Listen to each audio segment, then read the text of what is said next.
All right, here we go. Here we go. Sunday night Knicks.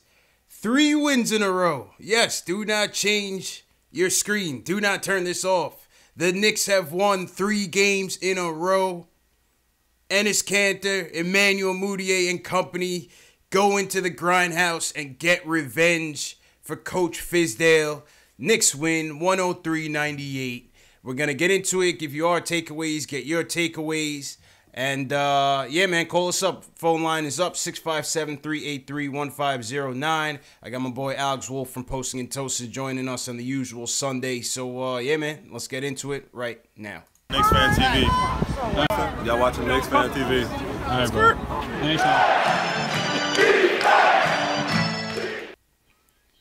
Post-game live. Let me set my guy Alex up here. Al, usual Sunday festivities for us, man. Back again. Yeah.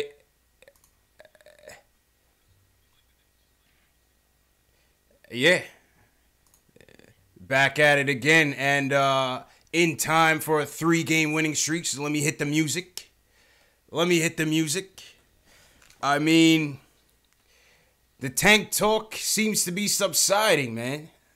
You know, 3 games in a row, 3 quality opponents, and it just seems like, you know what, we went into the grindhouse, we played their game, physical, tough, half-court game, and we beat the Grizzlies at their own game, man.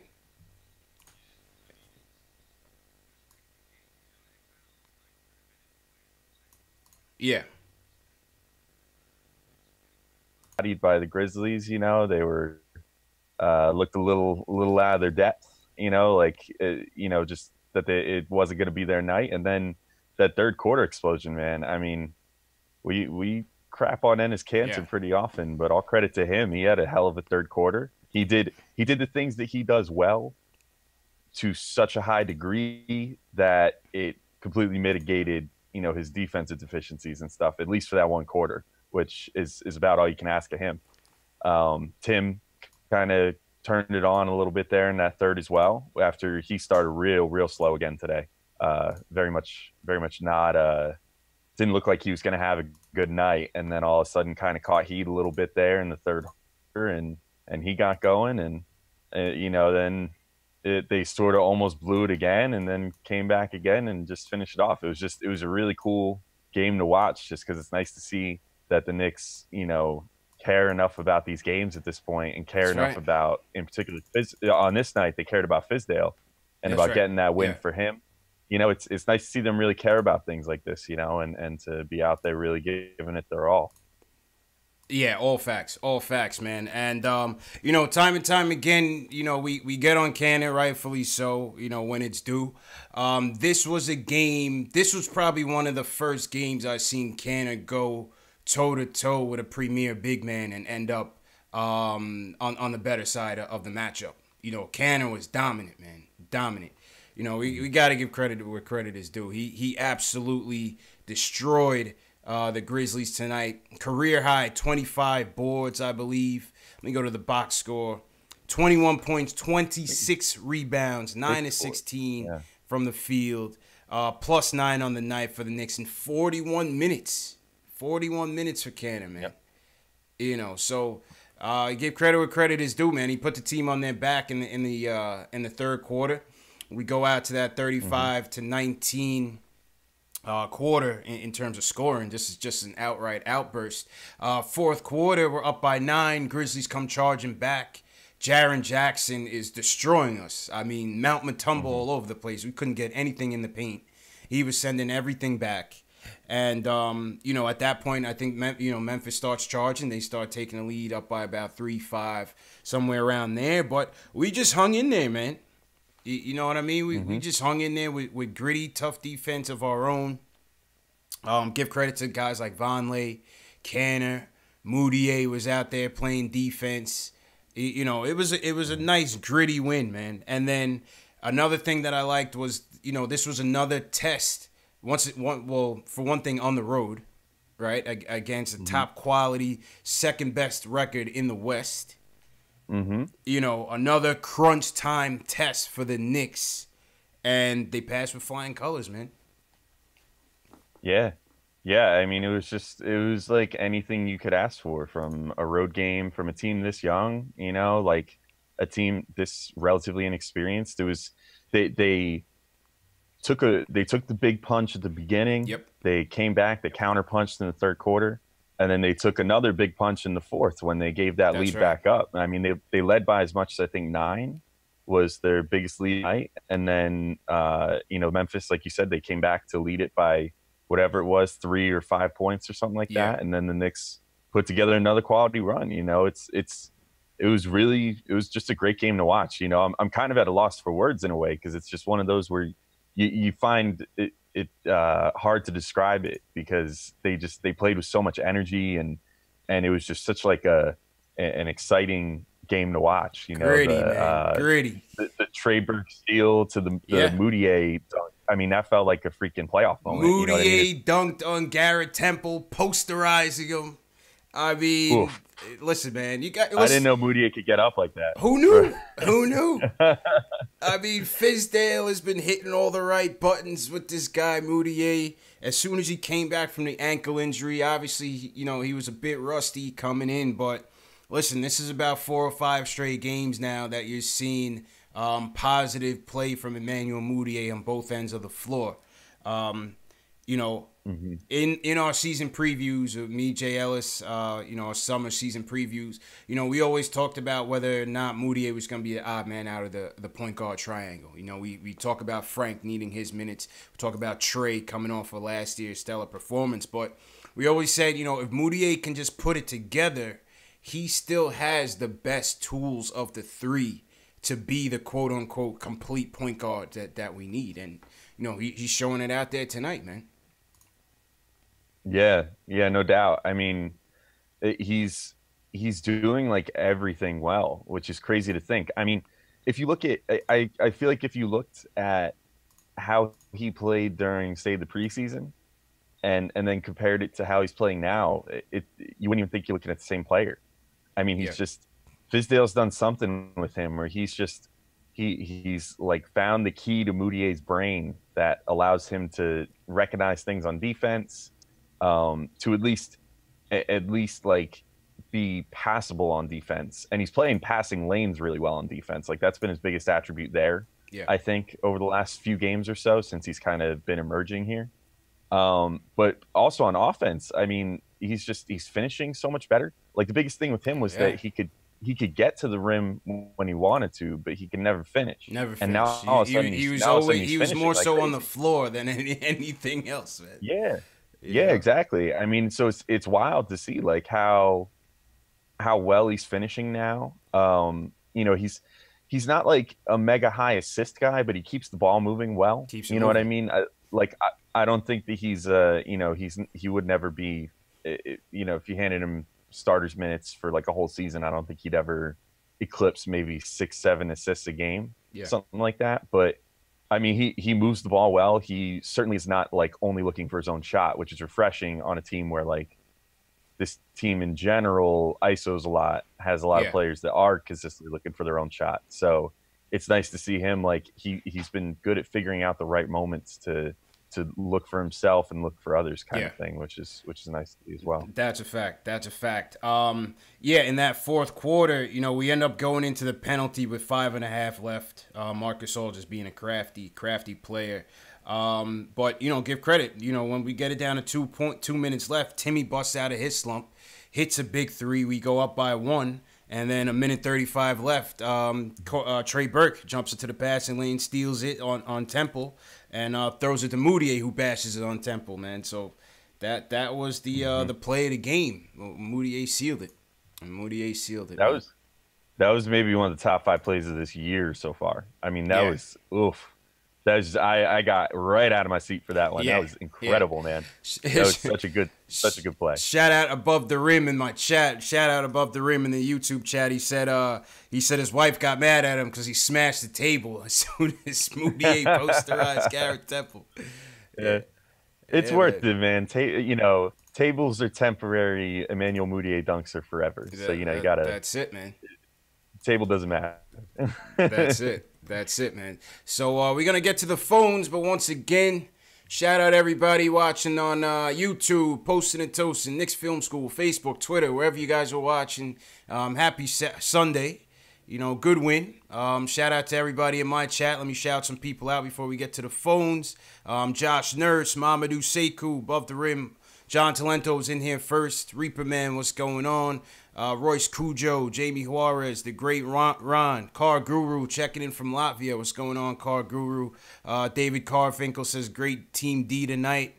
Drip Bayless says, Fizz is the Moutier whisperer. Seems so, man. Fizz said he was going to get this kid right, and right now he's on the right track. I see some people are saying Illmatic says, relax on the Moutier bandwagon. I mean, listen, I don't know if it's a bandwagon. I think we just giving credit where credit is due, man. That's what I like to say on the show. You know what I mean, Al? Man, who's gonna rain on that parade right now? Right. You know, we're celebrating this dude who we thought was gonna be out of the league by halfway through the year. He's playing like a starter right now, man. Let's be happy for once. Damn. That's a fact, man. We're on a 3-game win streak. Hold on to this feeling, you know, like hold on to it, man. And for any Giants fans watching, you know my pain from today, man. I was a gloomy Gus up until tonight, man, because I was tight, man. And these Knicks Giants doubleheaders haven't fared too well for us, but you know, the Knicks were able to redeem themselves. So you know, yeah, go ahead, Al. For the Jets, not for Jets fans either. Yeah, not for Jets fans either, man. Not for Jets fans. Yeah, the Jet fans quickly talked me off the ledge when I was, you know, proclaiming my sorrow on Twitter. Yeah, you know, we can't all have you know 2 Super Bowls in the last 15 years, man. You know, so you just got to learn to get down with the Jets fan mindset. You know, that's a fact. Just, take the losing in stride. You know, it's fine. It's good. That's a fact, man. 55 Chess King, what's going on? I see you. All right, let's get to the phones. Julian starts us off tonight. He wants to talk about Moutier. Julian, what's your takes on the game tonight, man? How you doing? I'm good, man. How y'all doing? Good. Good. Yeah. Man, I was so deflated coming off Brady just giving us that ass whooping, but yeah, it's like I was so relieved when Moutier just banged out all up in Garrett Temple's face. That was just great to watch, and I think we got to retire Moutier. I think for now, the Moutier talk might have to subside, Mal. You know, everybody in the chat, some people in chat crowned him with that nickname. It certainly hasn't been appearing so far. Yeah, man. Fizz. You know, I'm just wondering if we're going to see, because thinking back now on that Melo trade turned into Ennis Cantor, Emmanuel Moutier, and Mitchell Robinson. So we actually robbed the Thunder.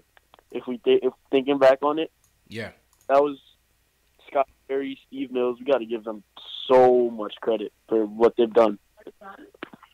Yeah, not true indeed, man. True indeed. Yeah, go ahead, Al. No, I was gonna say no doubt. Like, I mean, Moutier,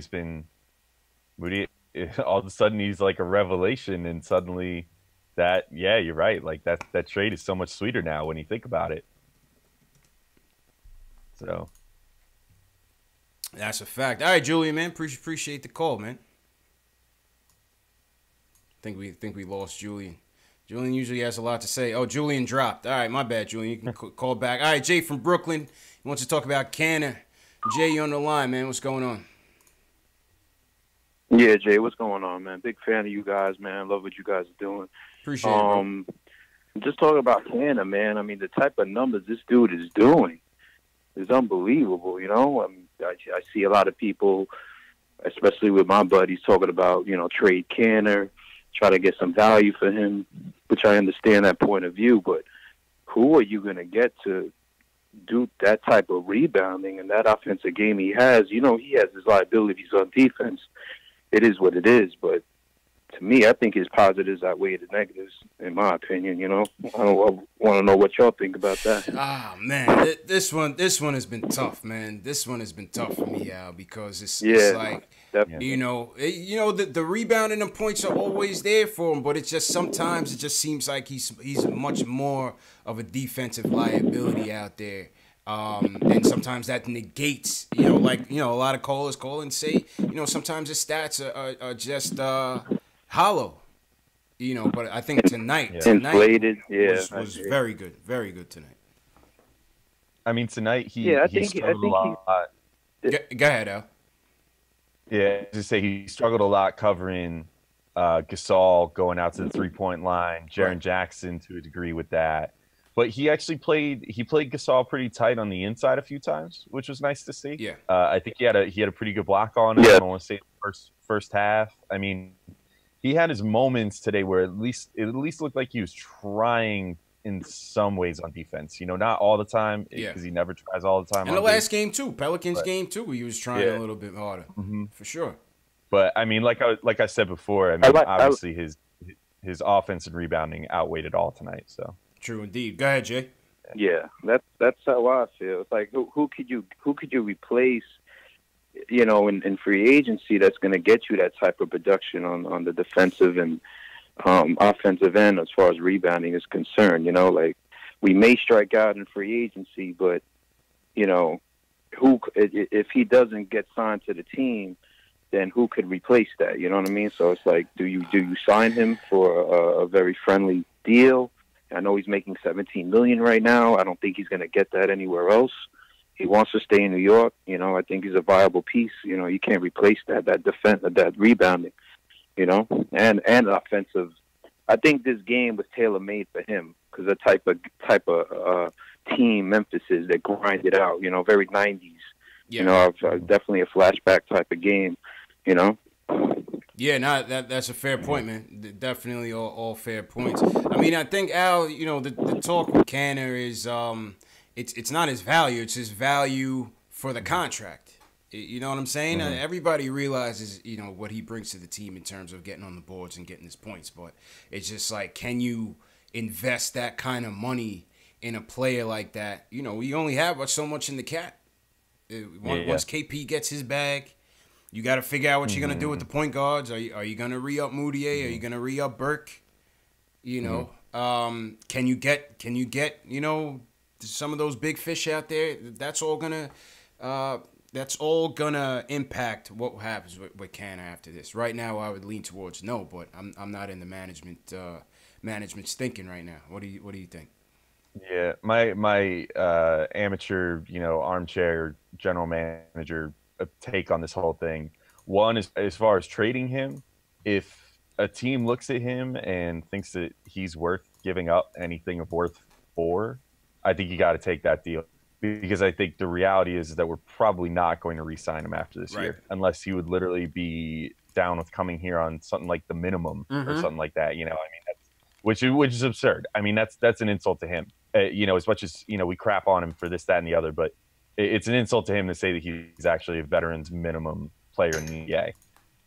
But that's about all I think the Knicks could afford to pay him. So if there's another team out there that thinks that he's a piece for them for this year to maybe help them in the playoffs or something, then by all means ship him out, because I really don't think that he's coming back here after this season. As far as the point of how would we replace that production, I think the answer is actually already on the roster. Because in reality, Noah Vonleh, they have him signed to they have him signed to a low deal this year, like to a veterans minimum this year, which means going into next year, without getting too cap mumbo jumbo. Yeah. He'll have a low cap hold, meaning that he'll only count against the books for something like $2 million, maybe a little more than that, leading up to when they sign him. So that'll be all he'll count against the books until they sign him to a contract, and then they could choose to sign him to something a little bigger than that. It won't be because he was only with the team for 1 year. They can't sign him to like a humongous deal or anything, right? But they can give him at least something respectable.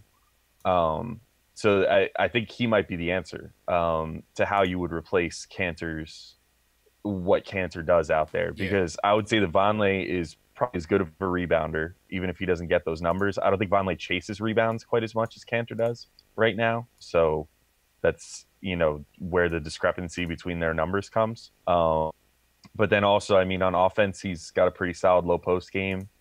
Last couple games, he's showing off apparently a 3-point game, which we didn't all really think was there. Mm-hmm. And he's actually a pretty good defender. So I think Vonleh is like your answer of how to replace Cantor long term. But that's just me. Yeah, I agree with that. I'd much rather sign Vonleh on the cheap than bring back Cantor for a big contract. If people say he should come back on the cheap, I mean, why would he? You know what I'm saying? He's got a new agent. You change agents when you need to get that bag. You know what I'm saying? There's no reason to give us a hometown deal. And my camera's a little delayed right now. Pardon that, but I think Vonleh is still a better, cheaper alternative. And we also got to remember too is that a lot of times Cantor's value is seen because we're such a bad team. You know what I'm saying? We're missing our top gun in Kristaps Porzingis. We were coming in here with how many games? 10 games under 500, just about. So on a bad team like this, a guy like Cantor, his stats are always going to stick out. But I think you can still improve the team without bringing him back, especially at the type of money that he's going to be commanding. Mm-hmm. You know what I mean? No doubt. Yeah, man. Yeah. Absolutely. Shoot, the YouTube is going in right now. We got 400 people on the YouTube. Shout out everybody tuning in. Smash that thumbs up button if you're a diehard Knicks fan. Subscribe to the channel.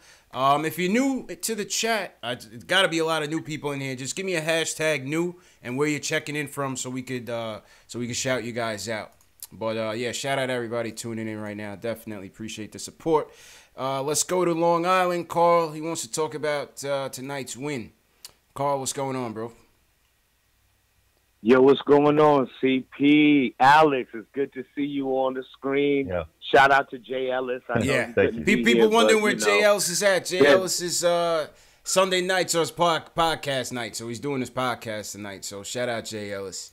I feel you. He's got to take care of it. Most mad love to Jay Ellis because he keeps it real, and first off, I gotta say, man, like these 3 wins have been incredible. Like we're actually grinding it out, and when you see kids putting that work in, it's got to make you feel good because, like you said before, we ain't got our biggest gun in KP. And at first I was on some, let KP sit this season out. But we looking like with KP in there, we might be a playoff team. You know what I'm saying? I don't know, Carl. You got to dial it back, baby. You got to dial it back, Carl. Come on. Come back to us, Carl. Come back to us. Look. I'm just saying. Hear me out, though. Hear me out, CP. Hear me out. All Hear me out. All right? We got Trier looking like a beast. Okay. We got Trey Burke finally coming back to his own. Moutier is a monster right now. And I was the biggest hater on Moutier. Like, he's garbage. Send him back to the Congo. Let him do what he got to do. Lion King, rah, whatever. Right? And you remember me. I was the one with the elephant soundtrack. Yeah. No, I remember. You remember that. I remember that. Yeah. All right. So I got to give him love when, give respect where respect is due. But I'm looking at these kids like we're at a level right now where everyone's developing, and we have a potential to be a really good, solid team. Like what Cantor's given us right now, it's crazy.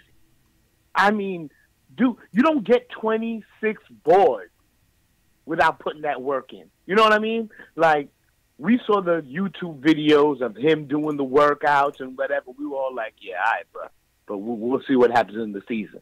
And he's putting that work in. Yeah. And he's actually showing improvement. But I got 2 questions for you because I know you got tons of callers. Yeah, we got a lot of calls in, so yeah, please go ahead. But real quick, 2 questions. Question number 1, all right, what is good with Kevin Knox? All right, like, I love this kid. Like, he's the prototypical 3 that you're looking for with his size, his shot, his handles, his ability, and the age. You know what I'm saying? But question number 2 also is we have stupid depth. And I'm worried that at the end of this season, because everybody's on a 1-year contract, you know what I'm saying? Mm-hmm. Like, everybody, are we going to lose all these cats? Because I'm loving what Von Lee's doing. I'm loving what Trier's doing. I'm loving what Trey Burke is doing. Yeah. But are we going to lose all these cats? Y'all, you know, I'll let it up to y'all. Throw Appreciate it out there. Talk to the chat. Yo, shout out to the chat, too, real quick. Shout out to But chat. yeah, Chat is let me popping know what tonight, y'all man. feeling All right, about Carl. that. Appreciate it, man. Appreciate it. It's my guy Carl from LI. I mean, Al on the Knox front. You know, listen, man. He's struggling. Primarily, he's struggling on both ends, but definitely struggling on the defensive end. He goes 0 for tonight. I think he goes 0 for 4 or 0 for 7. You know, what's your take on Knox so far? I think fans are starting to get antsy. They want to see that summer league Knox out there tonight. Yeah, and I mean, I don't know. I think he's in his own head right now. If I had to like diagnose him, it just seems like he's lacking some confidence in a way, but also trying too hard. You know what I mean? If that makes sense. Yeah. Like I think he's lacking confidence in himself in a way, but also he's shooting it almost every time he touches the ball, it seems like, on offense, which is a problem. You know, that's not conducive to winning, especially with rookie and you're not necessarily like that good yet. Yeah. So it's tricky with him. Like, and on defense, like defense tonight, I can't fault him too bad. You know what I mean? He had a real tough matchup for him tonight for the short time he was out there. He had Jermichael Green that he had to cover almost the whole time he was out there. And Jermichael Green is like a pretty big dude and definitely physically out. Yeah, that wasn't his fight. That wasn't his fight. So, yeah. So I give him a little bit of a pass for that tonight. You know, Jermichael Green was shoving him around like a rag doll, man. Like he couldn't do anything out there against him. Yeah. But yeah, I mean, I feel like I've already said this like 2 or 3 times on here. Yeah. I'm not too worried about Knox. You know, if we hit this point next year and he doesn't look like he's made improvements, then yeah, I'll worry a little bit. But right now, you know, he missed 8 games or whatever it was. So the ankle set him back. Yeah. So he has 8 less games than everybody else out there as well. I mean, he's just a little lost right now. I like to find it his way. Hopefully he does. Yeah. He'll be all right, man. He'll be all right. You know, like I said, a lot of people are looking for that summer league Knox. And, you know, we just got to realize that, this is the big leagues, man. You know, and, you know, we see ISO out there beasting, and we see Money Mitch out there doing his thing. And, you know, we see rookies of the past, come in and make immediate impacts. Some guys is just going to take a little bit longer than others. You know, some guys are just going to take a little bit longer than others. We got to remember this kid is 18 years old. You know, still got to work into his body, get into form. And he'll be back. You know, he'll get up to speed. And the reality of the 3 of them, of Trier, Knox, and Robinson, is that like Trier is a revelation. I mean, Trier, like nobody could have really seen that coming. And I mean, he's just way better than anybody thought he would ever possibly be. Mm-hmm. So he's kind of the outlier. Knox and Robinson, I think, are developing about the way you would think they would. Robinson, having some trouble with fouling a little bit. But, generally his skills are easier to step right in at the NBA level and have work right away. Rebounding, shot blocking, defense, just rim running, just the general like catch and lobs, just athletic type plays. Knox's game is going to require a little more development, because they're expecting him to be like a 3-level scorer who can shoot the ball, drive, shoot from mid range, come off screens and shoot and whatever. I mean, there's a lot more to what Knox is expected to do in the game than what there is for Mitch. Yeah. And Knox is younger than him. And Knox, again, has, 8 less games under his belt so far this year. So I'm not – and with that came all that practice time he missed as well while he was hurt. So there's that to consider as well. So, if Knox is going to be developed the way that you want him to be developed, it's going to be a process because it's like there's a lot of layers. It's to quote like one of my favorite movies, Shrek. He's like an onion, you know. He's got layers. He's got layers. He's got layers, work, man. It's good. That's a good analogy, man. Shout out to Shrek. That was a good movie. Yeah, man. Shout out everybody in the chat. What do you guys think about this Knox situation? Have you bailed on Knox? Or are you still gonna be patient with Knox? Let me know what you think in the comment section below. Let me shout out some more people before we get back to the phone. Shout out Smith Jr. He's new, checking in from Syracuse. David Garfinkel, new from Manhattan. The Great Ron, new from Brooklyn. Kenyon Chapman from Brooklyn. Adam Feltz from Brooklyn. BK Heavy in here tonight. Sid Leonard, he says he's new. Sid, I seen you in the chat before, man. But shout out to Sid. He's from Uptown Harlem. Shout out Harlem. KB, new from Australia. We got some international folks in here. Shout out Australia. My Sugar, he's new from the Boogie Down Bronx. Shout out Boogie Down Bronx. One Take is new. Shout out One Take. Yeah, man. Who else? Joseph Fisher. Shout out Joseph Fisher, man. Welcome everybody in the chat. Just smash that thumbs up button for you boys and subscribe to the channel, man. Subscribe to the channel. Once again, this is the post-game show for the fans, by the fans. We do this after every game. Get your takeaways, give you our takeaways. We're going to do our player ratings in a little bit. See who shined in tonight's win. And, yeah, man, let's go back to the phones. Let's go to Anthony in Washington Heights. He wants to talk about the roster. Anthony, what's going on, man?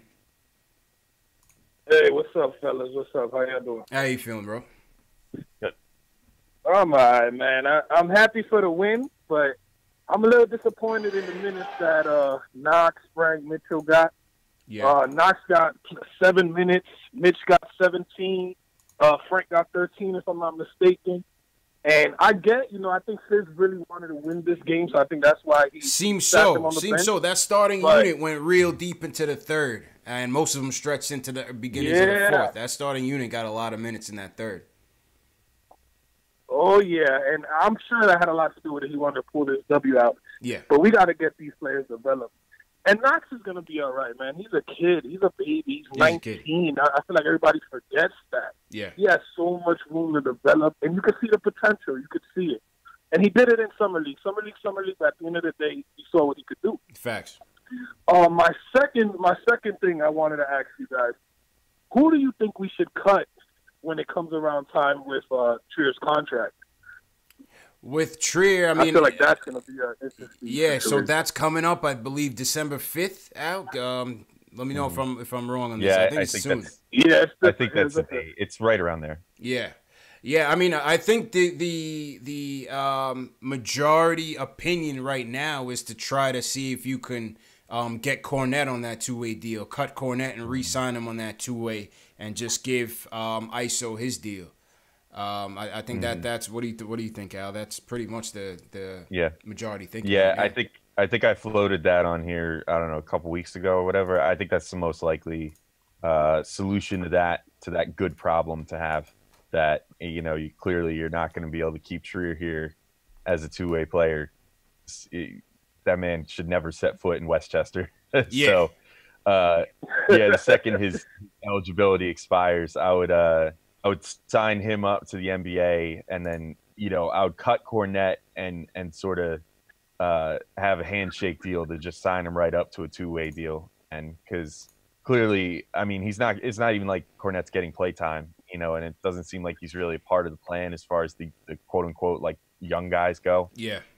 So put him on a two-way deal, then he could get some run towards the end of the season again. Maybe try to audition for either an NBA deal with the Knicks again or an NBA deal with someone else, whatever. But I think that's probably the best solution. Absolutely, and that sounds good. He balled out yesterday in Westchester. Yeah, Cornette's been beasting. Mm-hmm. Oh, the playing time is good for him. If he's not gonna get it here, you might as well continue to try to get something out of him down there. Maybe you can come up here and be a little stretch for.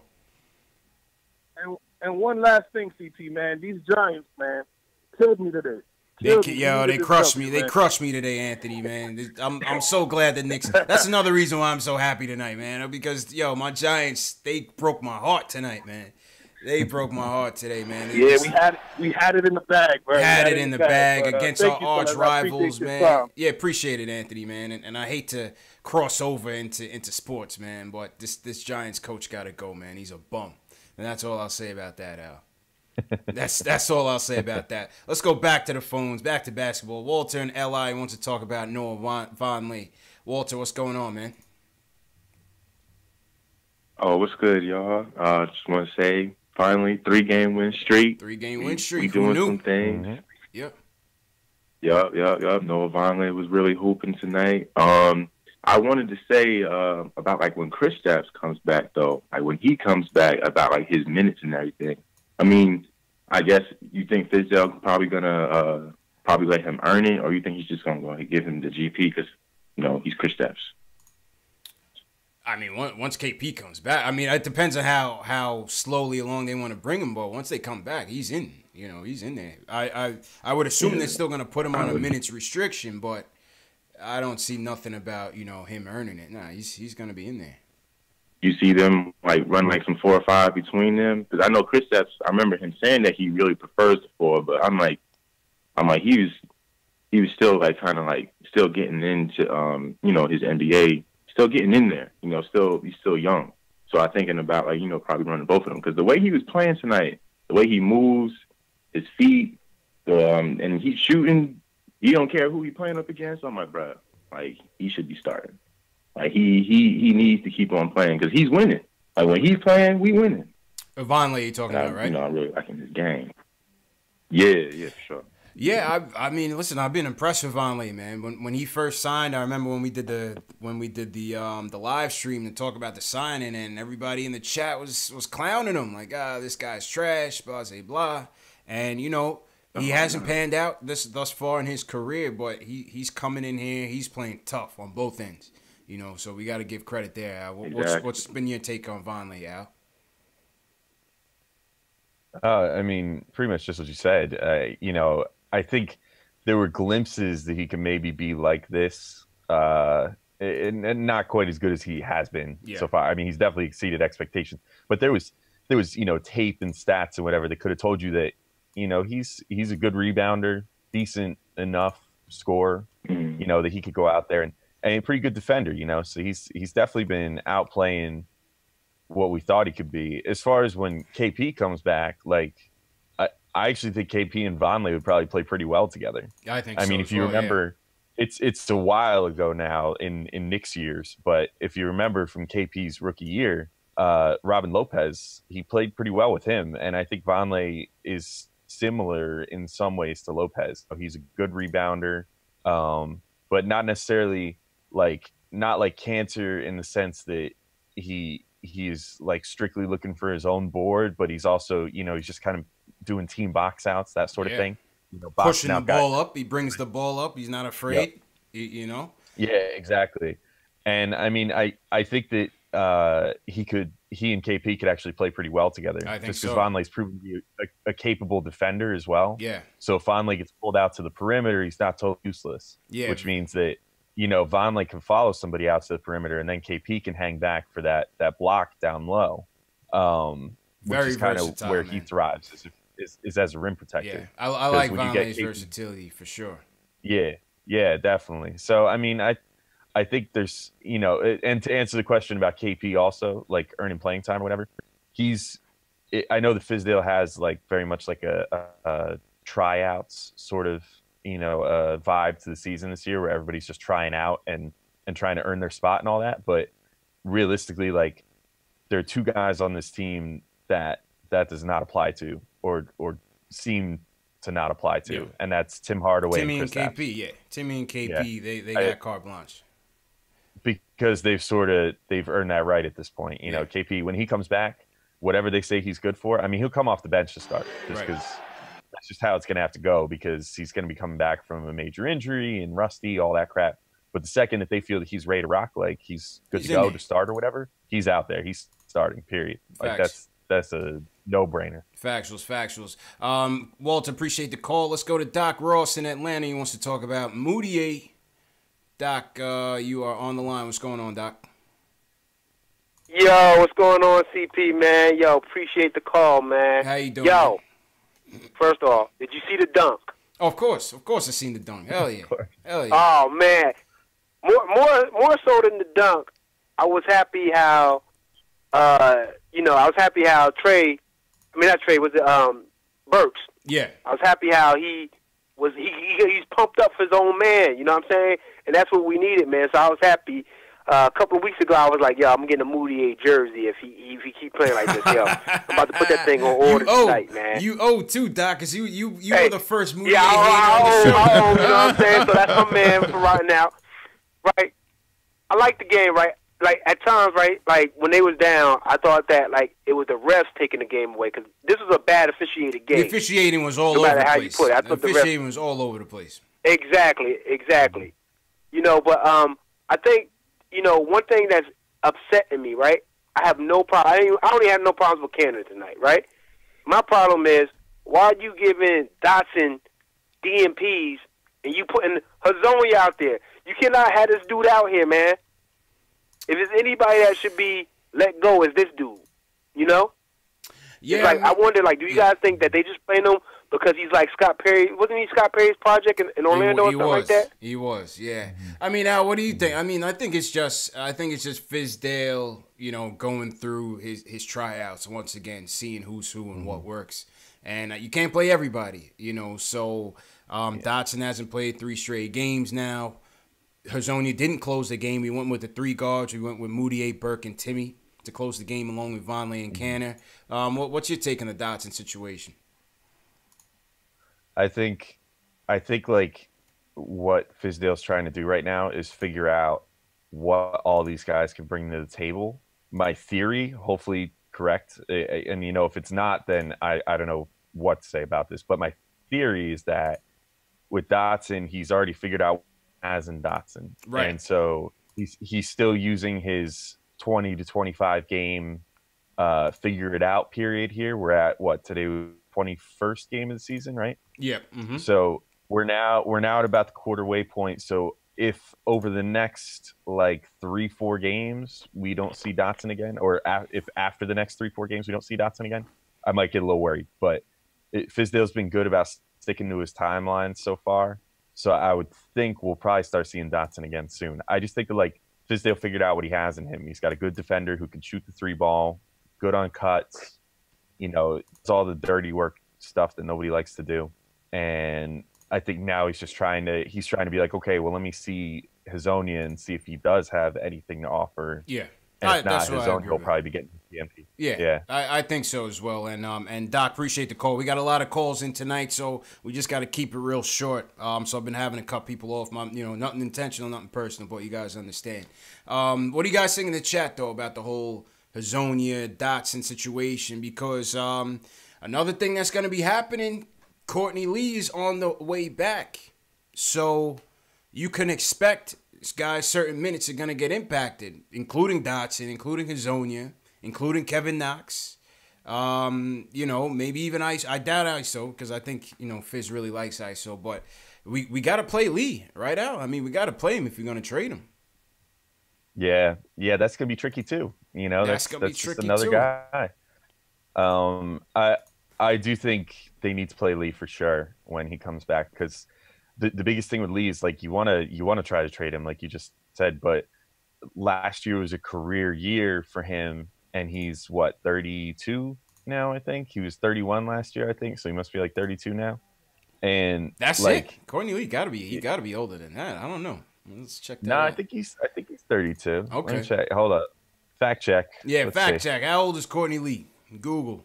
Courtney Lee, 33. I'm sorry, 33, I had him okay. one year young. All right. So he's 33 years old. At any rate, he just had a career season last year. So, teams got to see that like he can still maintain that, because a lot of times guys, if they have a career season in their 30s, it's like, well, that's an outlier because we have 10 other years to tell us that's not who this guy is. Facts. So you got to get him out there, prove he can still shoot 40% from 3, prove he can still do all those things that he flashed last year. So yeah, got to showcase. Yeah, definitely.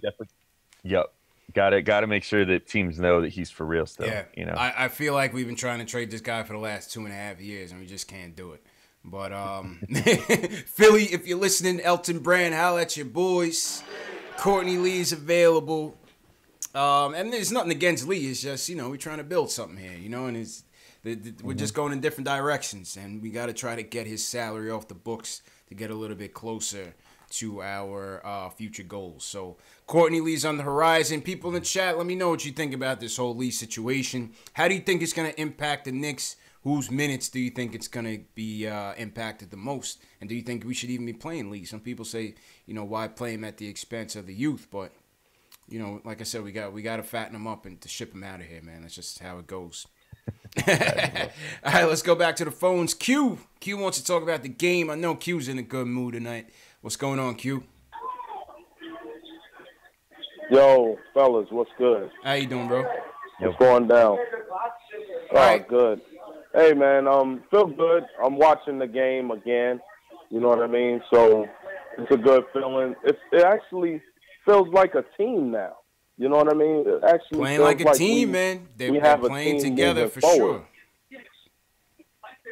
Yeah, I like what Fizz is doing. Fizz is developing everybody. I'm still a little sad about free Docs, free Dot.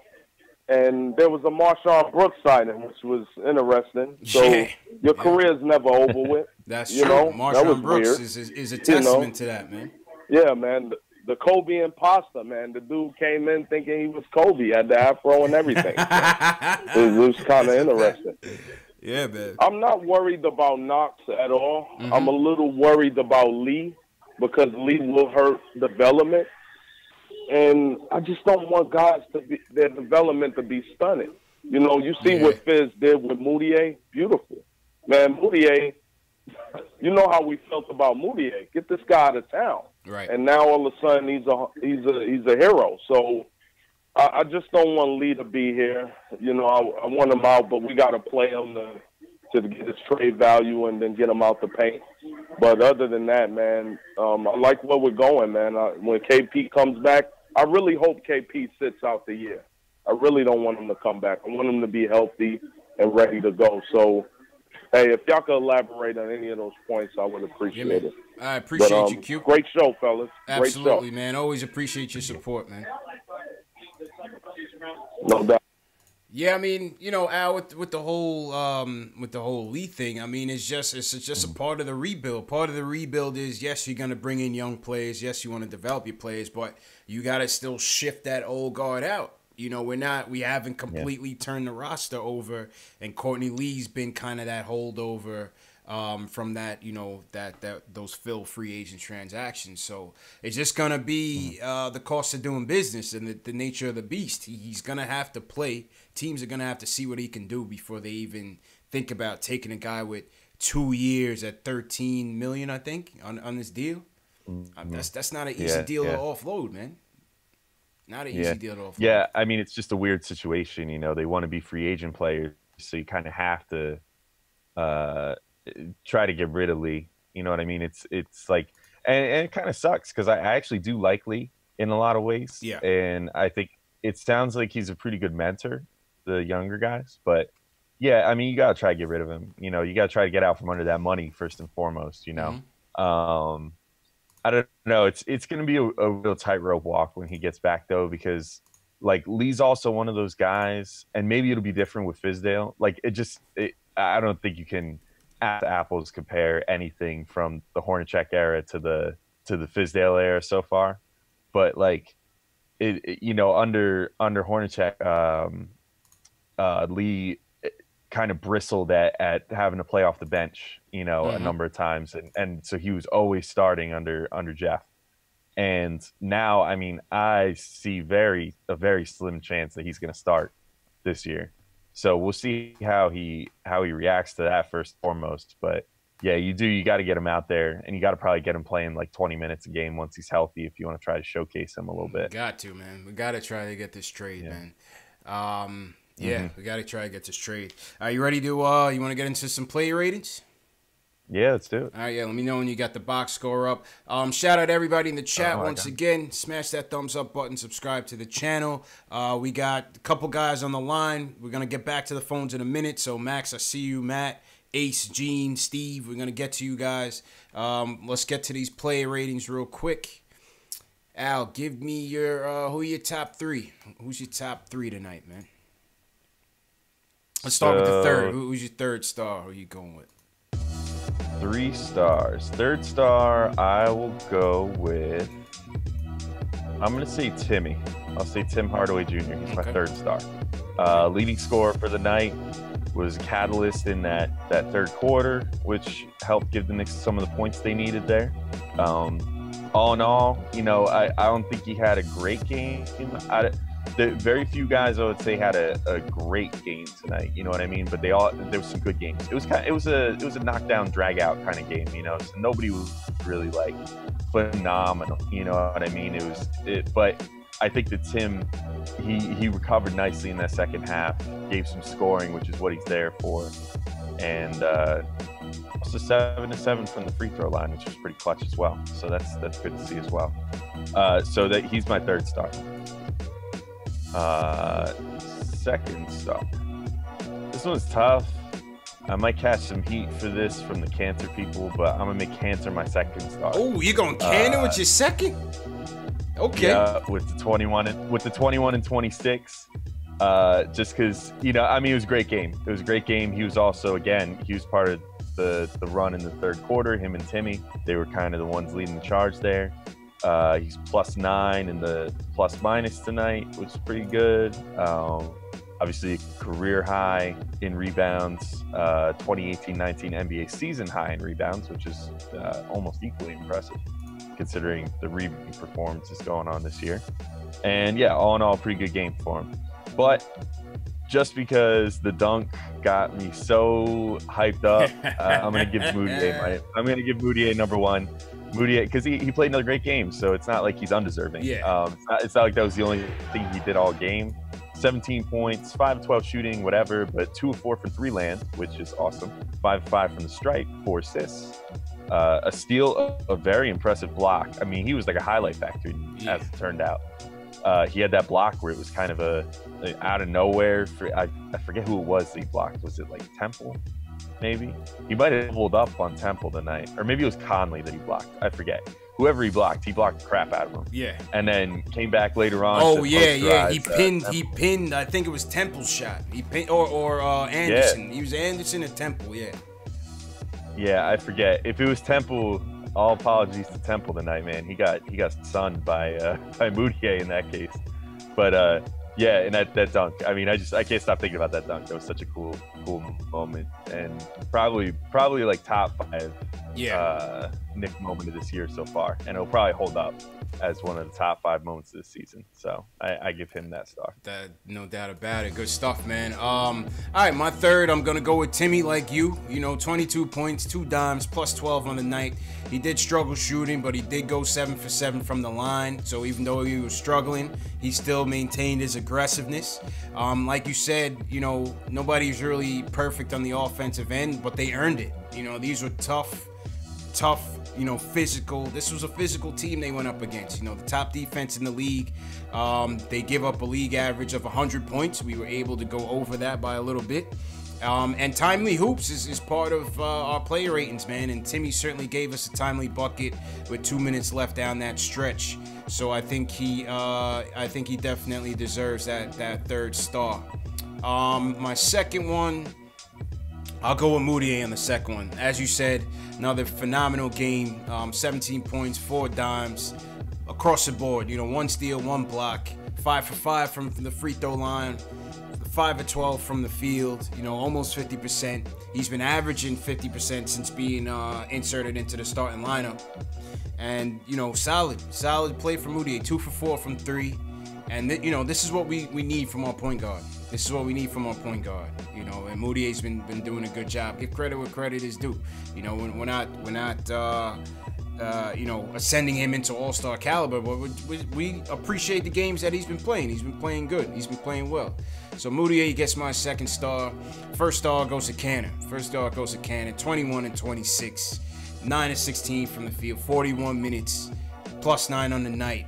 He battled. There was a grind in the grindhouse, and we wouldn't have gotten this W without him. This was a night where his stats really shine bright, and that 26 career high for him. Shout out to Cannon, man. Monster game, man. Monster game. So with that being said, what's your player ratings for these guys? What's your player ratings for Tim, Cannon, and Moutier? Let's see, Tim. Does Canner earn your 10 tonight? Does Canner earn your 10 tonight? No, I'll never make that mistake again. 'Cause I'll never catch that crap again. You know, I gave him a relative 10 one time, and now it's the joke here now. So I'm never giving another 10. He got the one and only. All right. Forever. Okay. Unless Porzingis daggers someone in a game 7 or something, then I'll give him another 10. Let's see, Cancer. I will give. Let's say I'll go high. I'll give him a 9 today. I'll give him a 9 as well. Quality of opponent definitely has to be taken into consideration. Yep. Quality of opponent. And how he kind of rebounded there, and pun intended, rebounded there in the second half where he kind of was struggling a little bit, getting his shot off in the first half, and he came out like a man possessed in that third quarter. You know, pump fakes around the rim. Yeah, I mean, he was in a mode. Yeah, he was in a mode today where, like, if you got him within 5-6 feet of the rim, there was like no shot that it wasn't going to go in for a little bit there. True. So yeah, definitely, I think he's deserving of that 9. All right, Tim, I'm gonna go a little low. Probably relatively. I'm gonna give him like. I'm thinking 6.5, but I feel like I should give him a 7. Somewhere between, we'll say a 6.75, just because that first half was pretty ugly. I mean, granted, he was being covered. He was being covered very tight, but you can't forget about that first half when you're judging the whole game. That's true. But he was a catalyst. Definitely was better than he was a good player tonight. Yeah. And I give Tim a 7. I thought that 3 with 2 minutes left, it was clutch. It was a clutch 3, even though he was shooting poorly, as you said.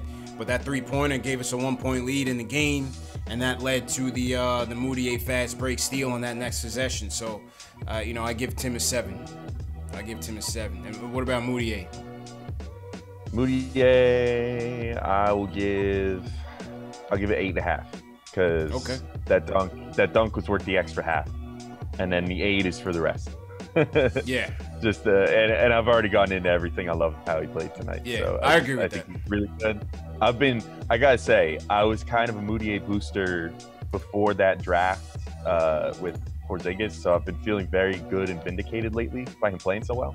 So it's been nice. It's been a good turn of events lately for me. You feel like you're redeemed. Him doing well. You feel like you're redeemed. A little bit, yeah. I mean, I feel like before the preseason. I mean, by the end of the preseason, I was basically ready to give up on him. But before the preseason, I was like, look, let's just give him one more shot, whatever. And like people I talked to, whatever, were like, there's no way. Like, he sucks. Like, look at his numbers. Look at how he plays. He's freaking awful. And I was like, I know, but I want to believe that he can still be good. So I feel pretty good about the fact that he's now finally figuring it out. I like the kid. I'm glad to see that he's doing well now. Yeah, man. Same here, man. Same here. All right, and that was the player ratings. What do you guys think at home, man? What were your player ratings for these guys? Moutier, Timmy, and Canner. Who are your 3 stars? Who are your player ratings 1 to 10? Leave a comment in the chat. From what I've seen so far, it looks like the chat is in agreement with us tonight. Yeah, they're not killing you tonight. They're not killing you for the 10, man. So good job. All right, good. Yeah, it's always good to see. You know, I like being loved here. You know. Yeah, you're getting the player ratings down, Pat. You're getting the player ratings down, Pat, man. I gave a 10 to somebody the other night. I think it was Trey Burke. The Celtics game you had to, right? Yes. It had the Celtics one, right? Yeah. I gave Trey a 10. I gave Trey a 10. My first 10 of the season went to Trey Burke in that Celtics game because he was lights out, man. Lights out. That was worthy. Yeah. That was a worthy cause. Mm-hmm. Did you see the speaking of Trey Burke, did you see the picture of Trey Burke's grandpops rocking Jay Ellis's tees at the Thanksgiving dinner table? Yeah. That was awesome, man. Man. He's big now. Yeah, those shirts are cool, man. I gotta buy one for myself. Early Christmas gift. Facts. Jay Ellis still supposed to send me my shirt. Jay Ellis, send me my shirt, man. Yeah, I can't decide what player I want, man, because there's like 3 or 4 I really like. I can't decide which one is my favorite. Yeah. Nah, shout out Jay Ellis, man. Definitely shout out Jay Ellis. We had ISO's aunt was in the chat last Friday night. Friday Night Knicks. ISO's aunt joined us for Friday Night Knicks. So the family's certainly tuning in, man, and some of the players as well. So That's been good to see. She was just on Hard Knicks Life, I believe. Yeah, his mom was on Hard Knicks Life. His mom was on Hard Knicks Life for sure, man. Yeah. That's so funny. The chat's laughing at me. I told you about the Burke 10. They call me Tack. All credit due. They call me Tack. Call me all the way from Hawaii, and because I gave Burke a 9 originally, and Tack called me all the way from Hawaii, and he was like, it's a 10, and was convincing. Was convincing with it too. So, shout out to Tack, and shout out to everybody in the chat, man. Definitely smash that thumbs up button, hit that subscribe button for us. If you are a diehard Knicks fan, this is definitely the channel for you. CP here from Knicks Fan TV. My man Alex Wolf from Posting and Toasting, one of the top Knicks blogs out there in the stratosphere. Definitely check out his writing. Check him out on Twitter as well. That's my guy, man. Appreciate you, Alex. How much time you got left, Al? We got a couple more calls in the ducket here. Just let me know how you looking on time. Dude, whatever. I got time. All right, cool. I got time. All right, cool. So back to the phones as we wrap up. Let's go to Max from the Bronx. Max, what's going on, man? You want to talk about these winning ways? What's going on, bro? What's going on, CP? What's going on, Al? Yo. Good, man. How you doing? I'm all right. I'm all right. It's crazy. So, I don't know what this Knox thing is. Maybe because Doncic is playing so well, people want to try to bash Knox. Knox can't even get in a rhythm. How can you get in a rhythm if you're only playing like 6 minutes? How do you do that? It's impossible. You know what I'm saying? So I don't know what this thing about why people so hard on him. It's like the Knicks fan base want people to be bust so they can say they're right about something. Like, you cannot get in a rhythm in 6 minutes. Now, for the winning ways, right? I feel a little weird about it. I'll be honest with you. I would be 50 times happier if we were winning with Mitch, Schreier, which we kind of are, Vonleh, Frank, and Knox. I would be 10 times happier because it'll be like, okay, the young guys are growing and they're doing what they're supposed to be doing. But, I'm like 31, right? So I've been watching the NBA for a very long time, right? And there's a thing called contract time and contract year. And when this contract year, certain players play a lot better than they usually would play. And there's 2 players specifically who are in the contract year. And those players are named Emmanuel Mudiay and Trigger Trey Burke. So, me personally, and Al and CP, I want you to speak on this. Do you really believe it?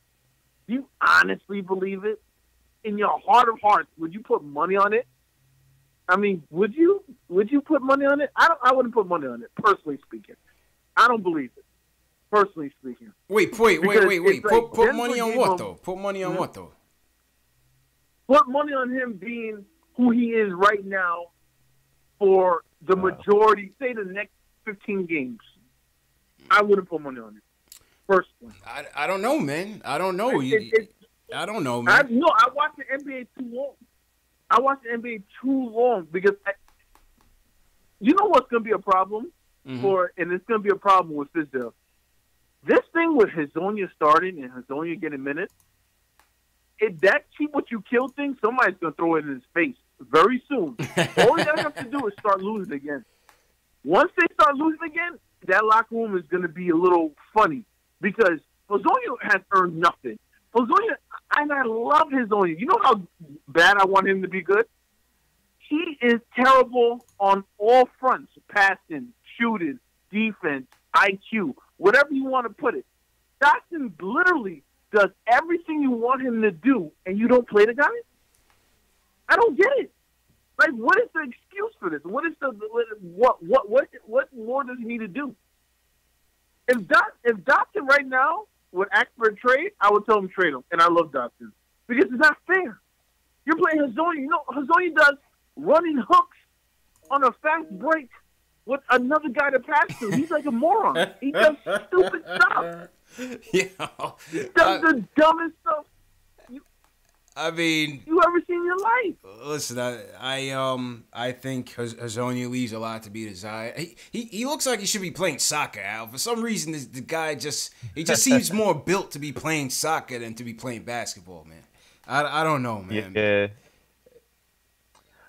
I mean, I again, we already talked about this like ad nauseum today, but I think Fizdale's just trying to see what he's got in Hazonia, and you know, it is what it is. Like, I think eventually he'll come to the same conclusion that we're coming to, that like Dotson should probably be playing, and Hazonia should probably not be playing. So I'm fine with just waiting it out, you know, for these couple, you know, more games or whatever, and see what comes of it.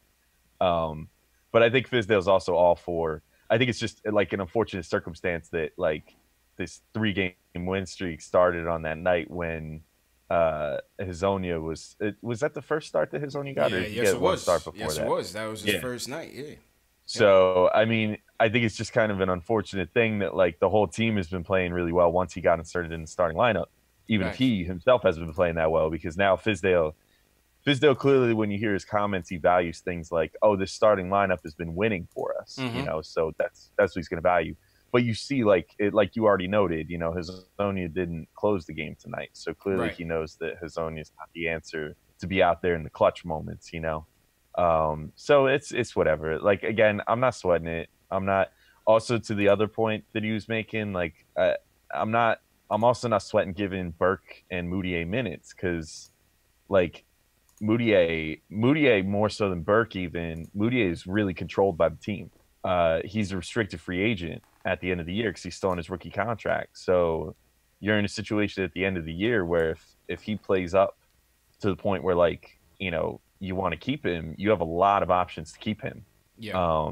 So he's literally on the same contract as Porzingis is. You know, he's on this 4th year of his rookie deal. That's right. Where you get all those rights to keep him and all that. So no problems with playing him if he's going to keep playing the way he is. But like, I don't know. I get the feeling maybe Burke would give the Knicks sort of a if anyone was going to give the Knicks sort of a hometown discount, I think it'd be Burke. Yeah. Not that New York is his hometown, but like this is the team that gave him a shot last year. You know, when he was all but washed out of the league. You know, he was about ready to be in the NBA. Right. And they gave him that other shot. So I think maybe he would be the type of dude to give them you know, a little discount to stick around and hopefully be here for the winning times. I agree. We'll see. I agree with that. And I don't, you know, to Max's point, appreciate the call, Max. We just got to run to other calls, but I'll just close on your point on this. I don't really see playing Moutier and Burke as a hindrance to the development of the rookies. I think these guys are equally as young. You know, Emmanuel Moutier is 22 years old. Trey Burke is how old, Al? 25? About 25. Still a young pup. Yeah. You about that. I think him and 26. Timmy about that. About 25, I believe. You know, but you still got to see what you have in these guys. You still got to see who's going to be moving forward on this rebuilding train. You know, so I don't really see.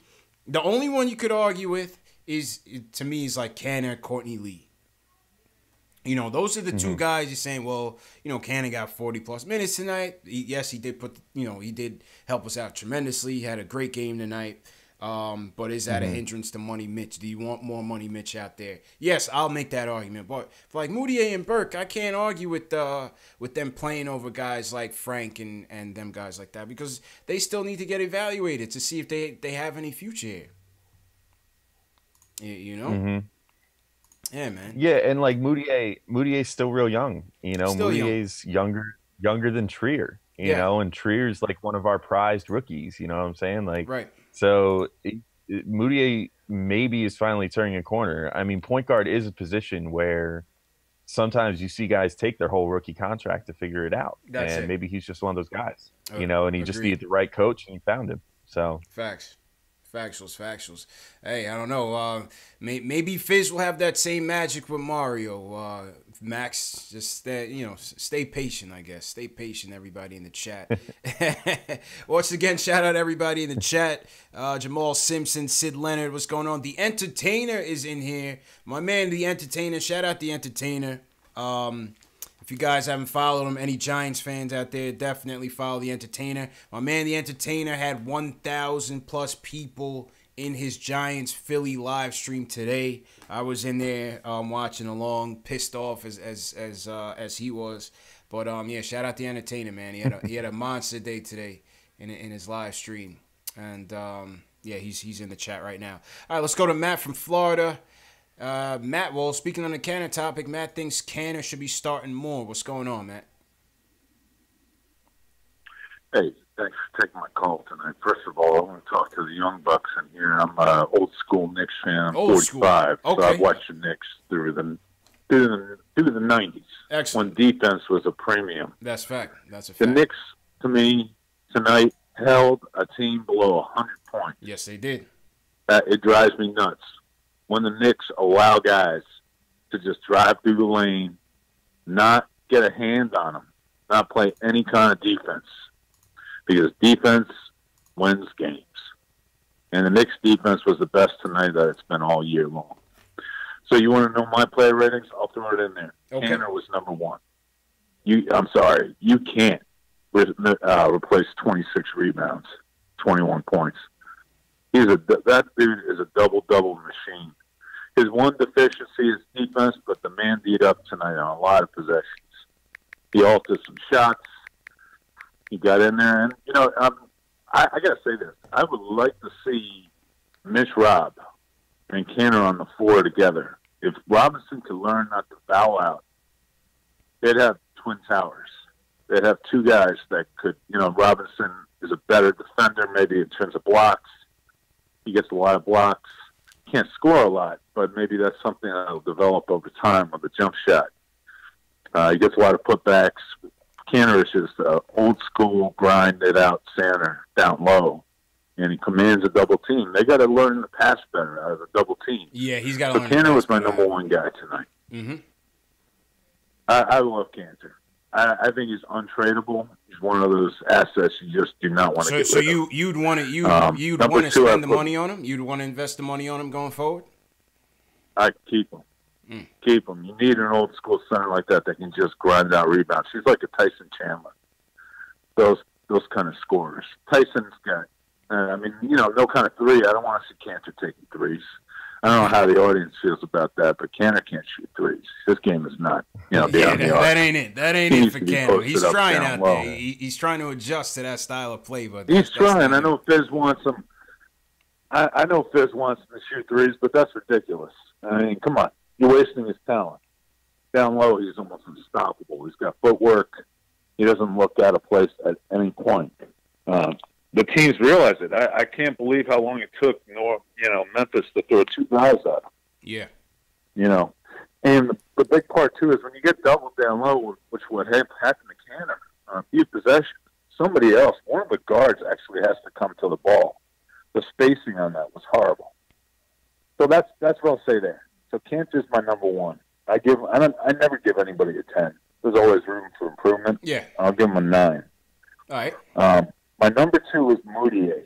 I love Emmanuel Moutier. This kid can play. He's scrappy. He's finishing better. I know where you guys are just talking about the guard alignment, moving ahead, trying to get minutes for everybody. Let's be honest. Remember back to the Pat Riley days, Jeff Van Gundy days. I know we're in a new era of analytics, but at the end of the day, you play the guys that are winning the games for you. You shorten those minutes up, and you start to see a winning combination. Moutier is playing very well. He had another great game tonight. Like you said, 17 points, 4 dimes. He's awesome. And he's 6'5". For a point guard, he's more of a hybrid guard.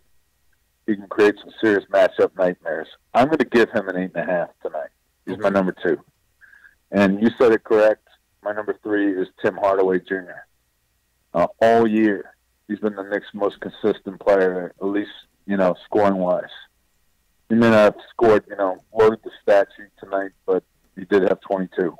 And had some key transition baskets and threes in transition that were really big for the Knicks to win this one. And the foul shots. What was he, 7 out of 7? 7 out of 7 for Timmy tonight. Yep. Yeah. I mean, let's be honest. great foul shooting, great defense are what wins games. And the Knicks can keep this thing going. I mean, they've got two big guys. I mean, I want to get your take. I mean, I'm sure you will agree with me. Robinson and Cantor could be devastating down low if they could work them in tandem together.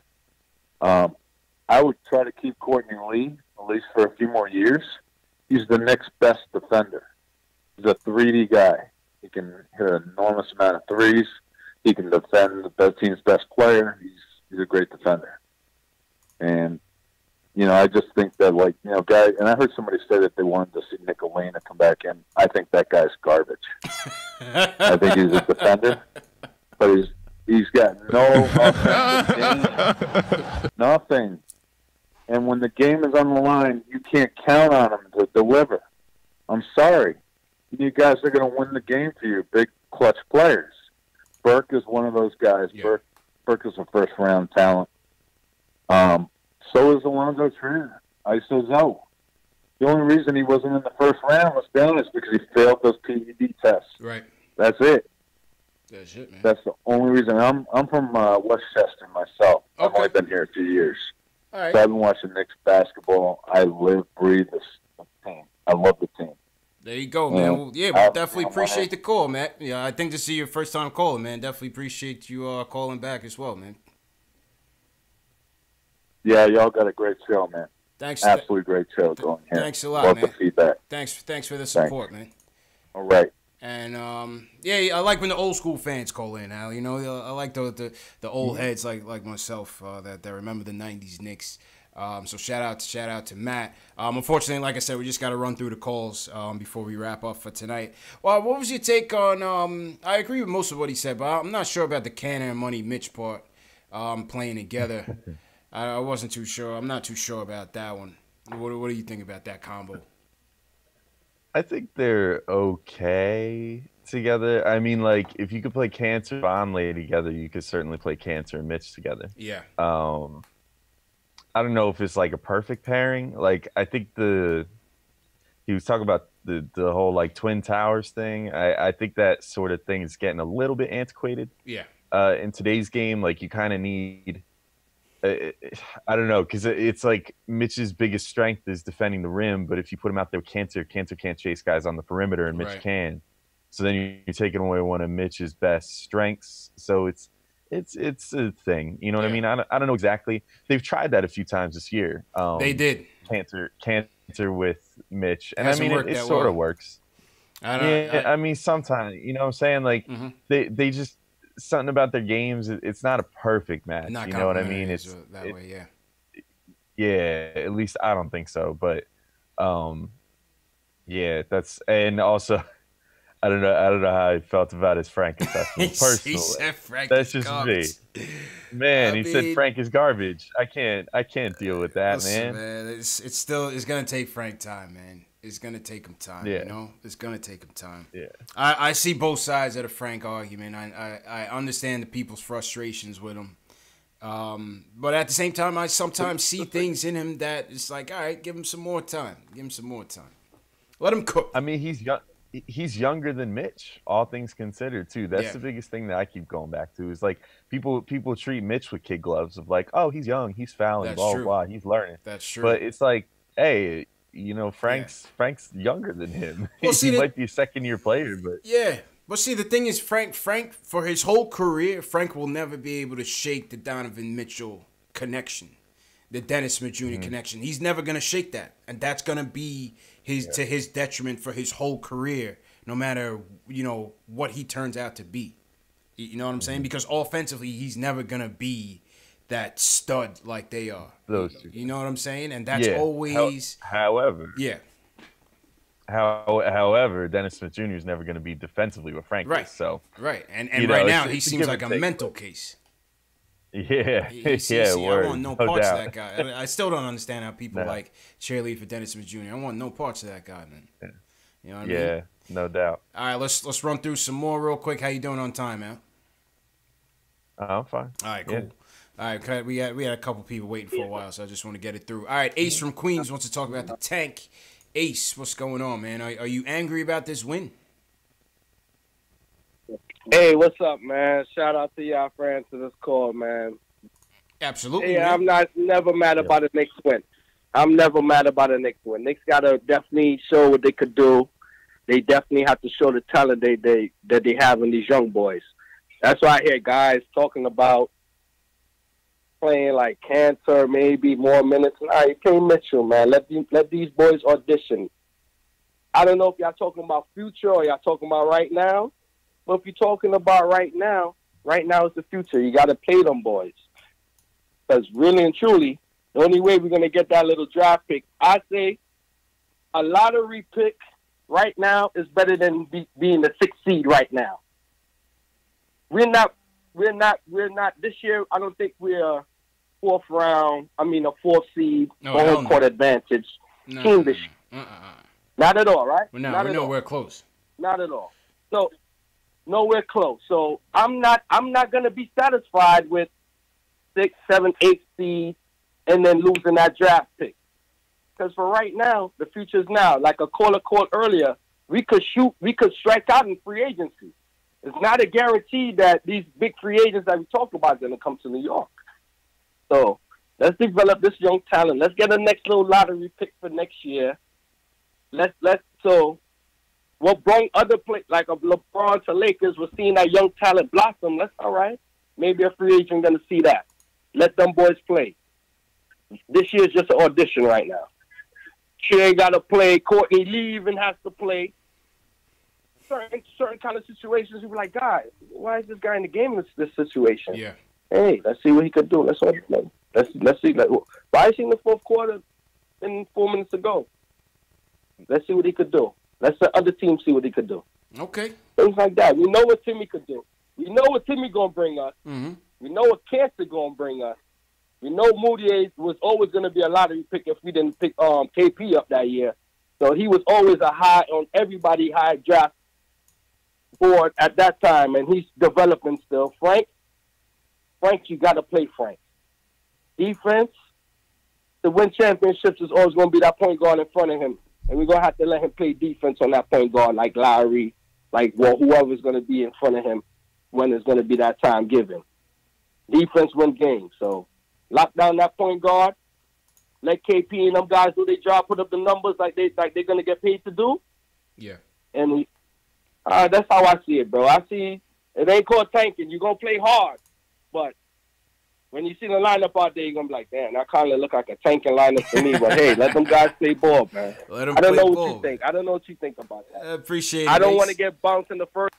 My fault. I had to cut him. My fault, Ace. We got man people on the call. But I get your point. Man. We got to just let these guys play. Let the chips fall where they may, Al. You know what I mean? And with the Frank thing, listen, it may – defense wins games, defense wins championships. Ace is 100% right on that. And that's why, when Matt says, Frank is garbage, I still think you could still use his defense. He may never be the point guard that we want him to be. He may be somebody else. He may be a weak 3, but a strong defensive player.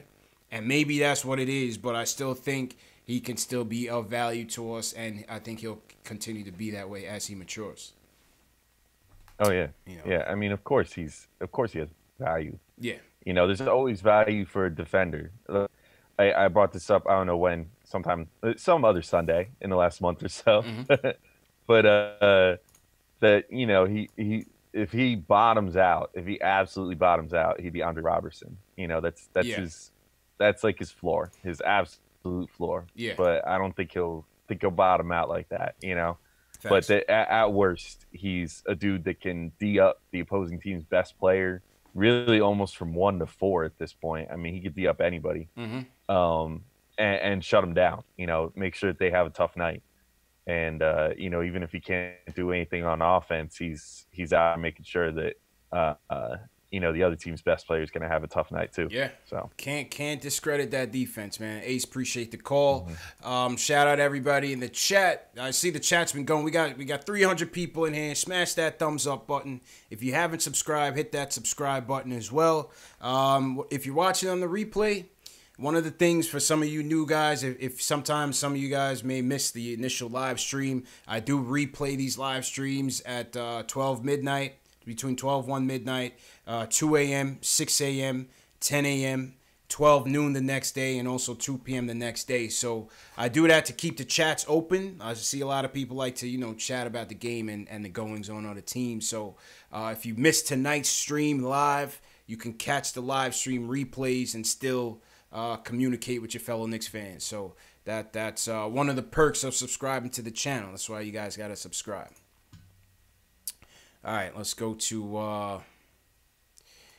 Let's go back to the phone. Smokestack New York says D isn't gonna stop Golden State. By the time we're ready, Golden State won't even be a twinkle in the eye. Al, I mean, the guy Smokestack, you think you're way too far ahead. We're not even. By the time we even get to the playoffs, Golden State will be. Steph Curry will probably be retired, man. You know. Also, what kind of argument is it that D wouldn't stop them? Yeah, he's the only thing that can stop offense. offense. It's the only thing that can stop them. Oh, man. So shout out Smokestack. All right, let's go to Gene from the Bronx. He wants to talk about the fight in tonight's Knicks. Gene, what's going on, man? Hey, what's up, guys? How you feeling, bro? Yeah. I'm good. Yeah, I'm feeling great after this game tonight, man. I'm telling you, I'm ecstatic. I remember the last time I spoke to you guys, I spoke about Cantor being put in that starting lineup, that it would bring a little more emphasis to our offense. You did, and then we won 3 in a row with him just like that. And tonight, it was like a 12-round heavyweight fight. I'm telling you. And the way we kept fighting and bouncing back and not quitting in this game. A couple of weeks ago, we probably would have folded. The way they were blocking shots every time we came to the hole. They had 12 blocks to 5 of ours or something like that. They over doubled ours. And we kept coming. We took their best hit and we kept coming. And then here come Moutier with the right cross to the jaw and buckled their knees. Boom! He gave it to them. The fight analogy. And they was wobbling. Yeah, they was wobbling, boy. And then we just got to the foul line and just put them away. Mm-hmm. Put them away. And that's the fight that Fizdale's bringing to the table. They wanted it. They wanted this one for Fizdale tonight. No doubt about it. They wanted it for Fizz. Yeah.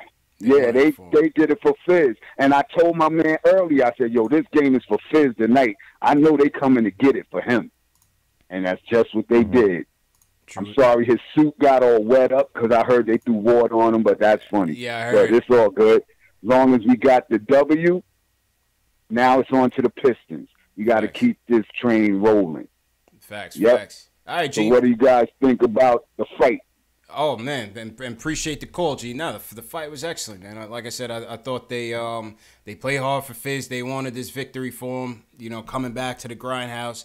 This was another part of the revenge tour. So they went to Boston, got their revenge. They got their revenge in the Pelicans, who beat them in New Orleans. And now they get more revenge at the grindhouse, man. So it's a character-building win. It's a character-building win, man. I'm definitely proud of them. Definitely proud of them, man. Yeah, and it was cool to see Fizdale got kind of emotional post-game as well. Talking with the reporters and stuff. I saw a little something about that from JB, Knicks Film School, tweeted that out. Shout out JB, shout out Knicks Film School. Fizdale got a little emotional after the game, talking about how the players all said they were going to do it for him. Nice. And, win this game for him against the Grizzlies. So that was cool to see, man. Yeah. It was nice to see. You could tell the players wanted to win it for him, and it's nice to see that the Knicks have a coach that all the players love so much that they're willing to go out there and, do something strictly on his account, you know? Yeah, I mean, like you said, refreshing to see that they actually respect the coach because Jeff Hornacek was roadkill, man. But but yeah, man, shout out to Fizz and definitely congrats to Fizz. Alex from Westchester, he wants to talk about free agency. Alex, what's going on, man? Yeah, how are you guys doing tonight? Appreciate you having me on. Appreciate it, Al. What's going on, bro? Yeah. Well, before I go into free agency, I heard that comment about Frank. I've been talking to my boys. I think Frank is floor Tony Allen kind of player. That's a championship player. Be able to bless to get there. Mm-hmm. But in terms of free agency, I'm just curious, both your opinions. What happens if we don't sign a Klay Thompson, a Kawhi, a KD? Yeah. What would you guys do if you were the Scott Perry and Mills in New York? What would you do the next 2 off seasons? Keep going. Keep going. You know what I'm saying? I mean, obviously, Al, you got coming up, you got AD, you got Greek Freak. You know, I don't like chasing these free agent dreams. You know, we've had our hearts broken already. LeBron, the whole summer LeBron thing crushed me because I really thought he was coming to the Knicks that year. So yeah, if we strike out, we strike out. You know, we just keep building through the draft, and you know, maybe you'll get a home run, and maybe this team will continue to gel with the young pieces that they acquire. You also you may be in a position one day to strike a trade. You know, a sign and trade or package up some of your young assets. You know, maybe a Knox and an ISO might get you a big time player that might be the missing piece that you need to take that final run. What you think? Yeah, my thought would just be if they would strike out on the big names this summer, just basically roll it over. You know, don't make any rash signings. Don't overpay someone just because the money's burning a hole in your pocket. That's the biggest thing I would say. And you know, just kind of almost do it like how the Lakers did it this offseason. Yeah. Like they got LeBron, but they had another maximum slot that they could have given to someone else. And instead they signed a whole bunch of dudes just on 1-year deals once they realized that they weren't getting George or they weren't going to trade for Kawhi or, you know, things of that nature. And they knew that money wasn't going to get used in any way. For on like a big name, like on someone worth the money, then they just sign a bunch of guys to 1-year deals. That would kind of just be my solution. You know, just don't go out there and splurge on someone who's not worth it. Don't panic. Yeah, no doubt. So that would be what I would say. Just kind of roll it over. Just be like, look, like, okay, we didn't get KD, Kyrie, Kawhi, whatever. But next year there's there's Anthony Davis will be the big fish in the 2020 free agency. Is Giannis, is he 2020, 2021? I forget. But yeah. Whatever year, like you said, he's coming up too. So, you know, you would just kind of trust that your process will pay off at some point to Phillyify it. Trust the process. Trust that process. Trust that it would pay off at some point. Someone would want to come here. That would just be my thing. Yeah, I definitely agree with that, Alex. Appreciate the call. Don't panic, man. Just keep building. If we strike out, we strike out. Keep building. You know, eventually, like Danny Ainge did, eventually you acquire all these assets, and when the iron is hot and you're ready to strike, you flip those assets into a KG and a Ray Allen, and away you go, and you build that with your pieces that you already have. Some of these guys that come in here now, those could be trading pieces for the right trade. You know, not just for any trade. Those could be the building blocks for the right trade, and that'll be a even trade for us for once that we don't get fleeced. You know, and when we're ready to take that corner. So just steady build, man. Steady build. All right, let's take one more. Once again, appreciate everybody for tuning in. Appreciate everybody for calling. Hit that subscribe button. Smash that thumbs up button if you're a diehard Knicks fan. We appreciate you guys coming in, and hope to see you guys Tuesday night on the Detroit game. All right, Delano, we're going to go to you. Let's close this out for tonight. Delano wants to talk about the game overall. It's my guy, Delano. Only right that you close the show, man. Yo, appreciate it, man. What's going on? Salute to everybody in the chat. Salute Alex. What's going on? How y'all feeling tonight? Hey, good win, man. Feeling good. Absolutely a great win. Look, I'm gonna be honest with you. The caller from Westchester, the old school Nick. I disagree with that. For one, Frank is still young and still developing, and again, he's learning the game from the European style, you know what I'm saying, to how we play in the NBA today. So again, you got to exercise some patience. It wasn't that long ago we was writing off Moutier. Oh, trade Moutier, cut Moutier, Moutier's trash. And now look who's playing like he, you know what I'm saying, like one of the most improved player candidates. So let's not jump the gun with that.